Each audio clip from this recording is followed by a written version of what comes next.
On vous a toujours dit que pour devenir riche, il fallait fuir les dettes comme la peste et rembourser ses crédits le plus vite possible. Et si je vous disais que c'est une idée reçue? En réalité, les personnes les plus riches ne voient pas la dette comme un fardeau à éliminer à tout prix. Au contraire, ils l'utilisent activement pour s'enrichir, souvent en contractant de nouvelles dettes bien plus intelligentes. Je sais, cette idée va complètement à l'encontre de ce que vos parents, vos profs et même votre banquier vous ont seriné toute votre vie. La dette, c'est le grand méchant loup, le boulet qui vous empêche d'avancer. Et pour la plupart des gens, c'est vrai. Mais si le problème, ce n'était pas la dette elle-même, mais la façon dont 99% des gens s'en servent. Les investisseurs qui réussissent vraiment, ceux qui bâtissent des fortunes, ont une vision radicalement différente. Pour eux, la dette n'est pas un problème, c'est un outil. Et c'est même l'outil le plus puissant qu'ils aient pour décupler leur force de frappe et accélérer leur enrichissement de manière spectaculaire. Dans cette vidéo, je vais vous montrer comment vous pouvez vous aussi adopter cette mentalité. On va casser le mythe de la dette, faire la distinction cruciale que les riches appliquent tous les jours, et je vais vous donner des stratégies concrètes, étape par étape, pour que vous puissiez commencer à utiliser la dette pour construire votre patrimoine, même si vous partez de zéro. Et surtout, restez avec moi jusqu'au bout, car la dernière stratégie est de loin l'une des plus puissantes et des plus méconnues du monde de la finance. Pensez-y, depuis qu'on est gamin, on nous martèle la même chose. Ne dépense pas l'argent que tu n'as pas, vis selon tes moyens. Ces conseils partent d'une bonne intention, mais ils sont le fruit d'une éducation financière pensée pour former de bons salariés, pas de riches investisseurs. Ils nous enferment dans une petite boîte où la seule façon de s'en sortir, c'est d'épargner à la dure et de rembourser ses crédits jusqu'au dernier centime. Le vrai problème avec cette vision, c'est qu'elle met toutes les dettes dans le même sac. Elle ne fait aucune différence entre le crédit à la consommation pour le dernier smartphone et le prêt immobilier pour un appartement que vous allez mettre en location. Et c'est justement là que tout se joue. La distinction la plus importante, celle que des gens comme Robert Kiyosaki ont popularisée dans Père riche, Père pauvre, c'est la différence entre la bonne dette et la mauvaise dette. Alors, c'est quoi cette fameuse mauvaise dette? C'est tout ce que vous achetez à crédit et qui vous coûte de l'argent. Votre prêt auto pour une voiture qui perd 15% de sa valeur en sortant du garage? Mauvaise dette. Le paiement en 24 fois de la télé 8K? Mauvaise dette. Le crédit pour les vacances à l'autre bout du monde? Mauvaise dette. À chaque fois, vous payez des intérêts pour un truc qui perd de la valeur et ne vous rapporte rien. C'est la double peine. L'objet se déprécie et les intérêts alourdissent la facture. C'est l'autoroute vers l'appauvrissement. Maintenant, la bonne dette. C'est tout l'inverse. C'est une dette que vous faites pour acheter un actif. Et un actif, c'est quelque chose qui met de l'argent dans votre poche.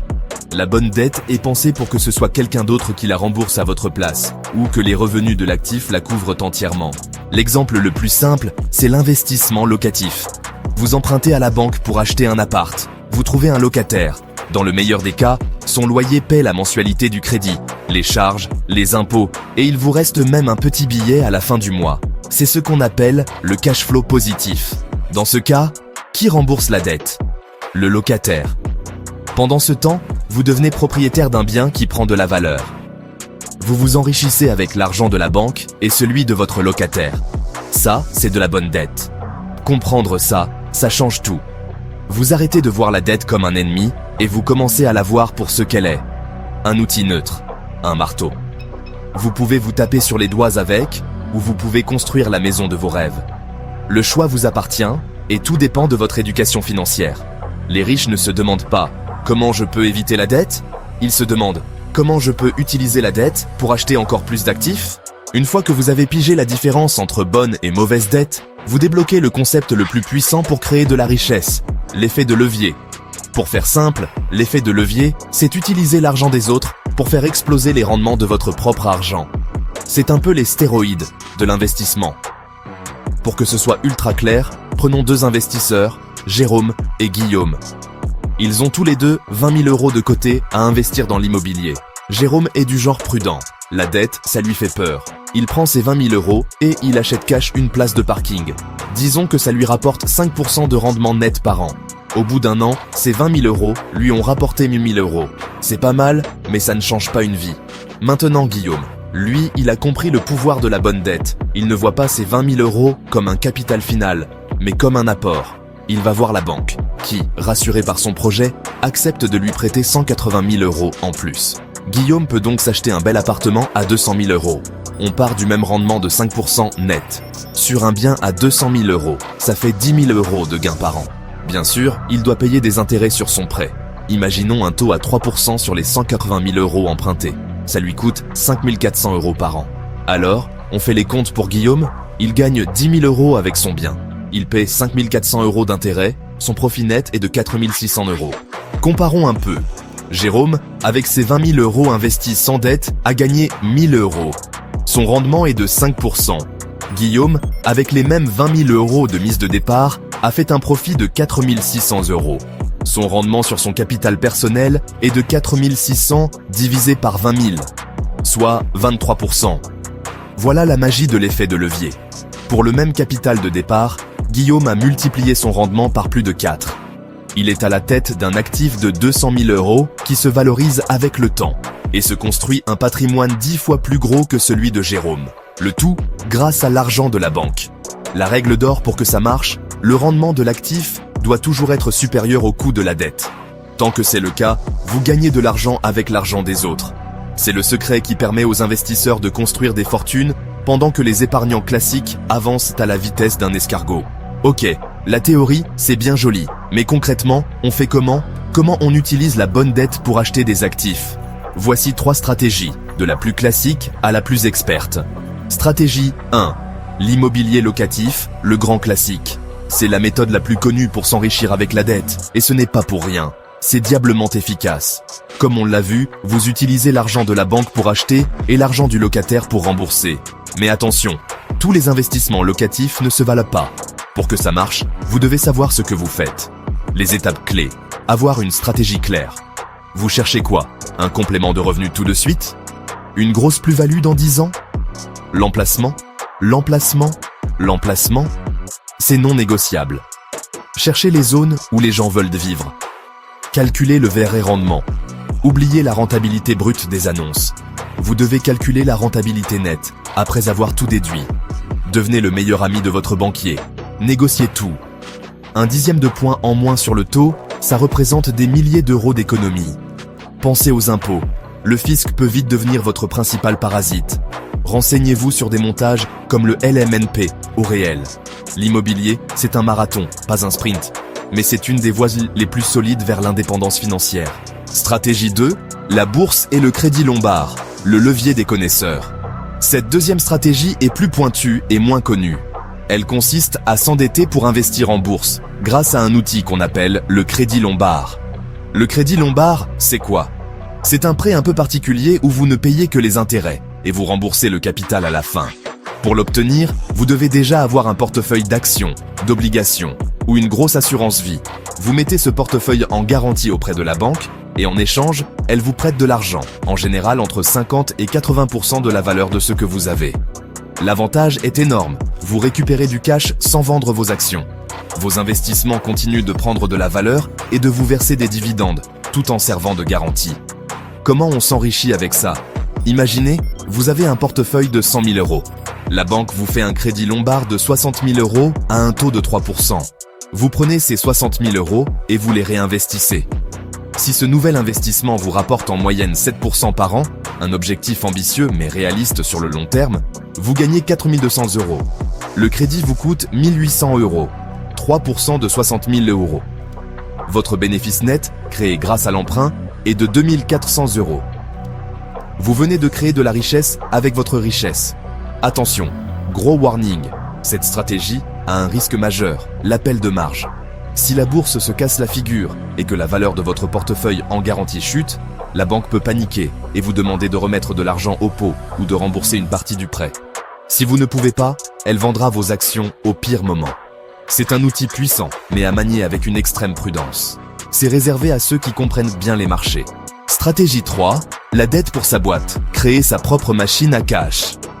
La troisième voie, peut-être la plus difficile, mais aussi la plus gratifiante, c'est de s'endetter pour créer ou développer votre propre business. C'est l'actif ultime. Une entreprise qui tourne bien, c'est une machine que vous contrôlez et qui peut générer des revenus sans limite. Comment la dette peut vous aider? 1. Pour démarrer, beaucoup d'entrepreneurs commencent avec un prêt d'honneur, un microcrédit ou un prêt bancaire pour acheter le premier stock, créer le site web, louer un bureau. Des organismes comme Bpifrance peuvent vous aider à obtenir ces financements, parfois à taux zéro. 2. Pour accélérer, Scaler. Votre boîte est déjà rentable? La dette peut être le kérosène pour la faire décoller. Vous pouvez emprunter pour lancer une grosse campagne marketing, développer un nouveau produit ou même racheter un concurrent. La logique est la même. Si l'argent que vous empruntez à 4% vous rapporte 20% de croissance, c'est le jackpot. S'endetter pour créer une boîte, c'est clairement le plus risqué des trois. La plupart des startups se plantent. Si ça ne marche pas, vous devrez quand même rembourser la dette. Mais c'est aussi là que le potentiel de gain est le plus fou. Il n'y a pas de meilleur actif qu'une entreprise florissante que vous avez créée vous-même. Bon, je vous vois venir. Tout ça a l'air génial, mais où est l'arnaque? Il n'y en a pas, mais il y a des risques, et quiconque vous dit le contraire vous ment. L'effet de levier, ça amplifie les gains, mais ça amplifie les pertes avec la même violence. Un mauvais investissement peut vous coûter bien plus que votre mise de départ. Le risque des taux d'intérêt. Si vous empruntez à taux variable, une hausse des taux peut faire exploser vos mensualités. Comment on se protège? Simple, on privilégie les taux fixes, surtout pour des projets longs, comme l'immobilier. Le risque de marché. Votre actif peut perdre de la valeur. Un krach immobilier ou boursier peut arriver. Comment on se protège? La diversification et le temps. Ne mettez pas tous vos œufs dans le même panier. Investissez sur le long terme pour traverser les crises. Et surtout, n'utilisez jamais l'effet de levier sur un truc que vous ne comprenez pas. Le risque de trésorerie, c'est le plus fréquent. En immobilier, votre locataire ne paie plus. Comment on se protège? Le matelas de sécurité. Avant même de commencer, mettez de côté de quoi couvrir 6 à 12 mois. Gérer le risque, c'est ce qui fait la différence entre un investisseur et un joueur de casino. Calculez toujours le pire scénario. Si ça ne passe pas dans le pire des cas, c'est que votre projet est trop risqué. La prudence, c'est la base, surtout quand on joue avec l'argent des autres. Voilà, j'espère que cette vidéo a un peu secoué vos certitudes sur la dette. S'il y a une chose à retenir, c'est ça. La dette n'est ni bonne ni mauvaise. C'est un outil. La mauvaise dette, c'est celle qui paie votre train de vie et vous appauvrit. La bonne dette, c'est celle qui paie des actifs. Le secret des riches n'est pas de fuir la dette, mais de maîtriser l'art de la bonne dette pour construire leur patrimoine. Que ce soit l'immobilier, la bourse ou sa propre boîte, les stratégies existent et elles sont à votre portée. Bien sûr, ça demande de se former, d'être prudent et de bosser. Mais la récompense au bout, la liberté financière, vaut largement l'effort. Maintenant, la balle est dans votre camp. Dites-moi en commentaire, quelle est la stratégie qui vous chauffe le plus? L'IMO, la bourse, monter votre boîte? Si vous voulez que je creuse l'une de ces stratégies, dites-le moi. Si cette vidéo vous a ouvert les yeux, montrez-le avec un pouce bleu, ça aide énormément la chaîne. Et surtout, abonnez-vous et activez la cloche pour ne rien rater des prochaines vidéos. Merci pour votre attention. Et rappelez-vous, n'ayez pas peur de la dette, apprenez à la dompter. C'est l'une des clés les plus puissantes pour construire la vie que vous désirez. À la prochaine.